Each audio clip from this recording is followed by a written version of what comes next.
conservation show. It's really just one of Rick's twice daily physio sessions. So do just sit back, relax, enjoy that very unnatural feeling. But just remember to keep your hands inside your lap and try and stay seated throughout the whole show as well. But our wood pigeon here in New Zealand, they're actually what's known as a keystone species. They play a really important role in our ecosystem. They're the only native bird we have left that is able to ingest our native berries completely whole. So I know Rick's head looks quite small or probably disproportionate compared to the rest of his body, but this guy can swallow something whole the same size as his head, and the remarkable part is he can then pass it out whole to the other end. No mean feat. But it's really important that our wood pigeons are doing this, because once they ingest those berries, of course, they're going to be flying around to new areas, and eventually they're going to have to poop those berries out. And that means that those seeds are then being redispersed and new native trees are being regenerated. And this is providing more home, more habitat, more shelter, more food for all of our other native birds. So Rick's little conservation message for everyone today is very simple, very straightforward. Just to go home, find out what plants are native to your area and consider planting some in your backyard or your community, because I can guarantee you guys, Molly the moorpork. We might get another flight out of her.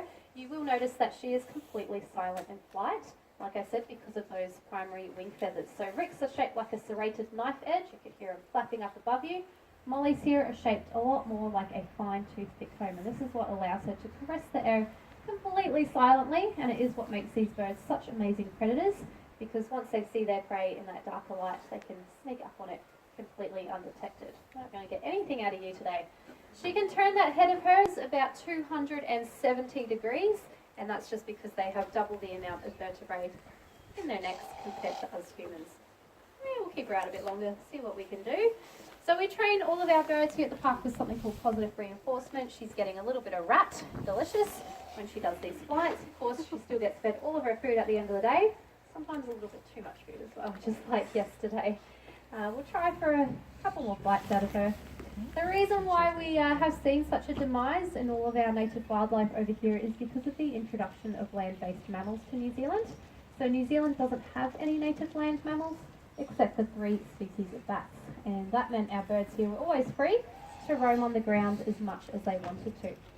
They never had to worry about any of those 4-legged furry mammals sneaking up behind them and predating on them. So unfortunately it did all change a lot in the 1800s as settlers started moving over to New Zealand. They started to introduce mammal species, cats, dogs, stoats, weasels, possums, deers, pigs, rats, hedgehogs. That list goes on, and it's been really devastating for all of our native wildlife, especially our raptor species. Alright, we're going to get one last flight out of her. As she does get back into her crate, I'll get you guys to help out with our training. I'm surprised that she's even done these flights, to be honest. We'll give her a nice big clap when she's in that crate. There we go. So we train Molly using clapping noises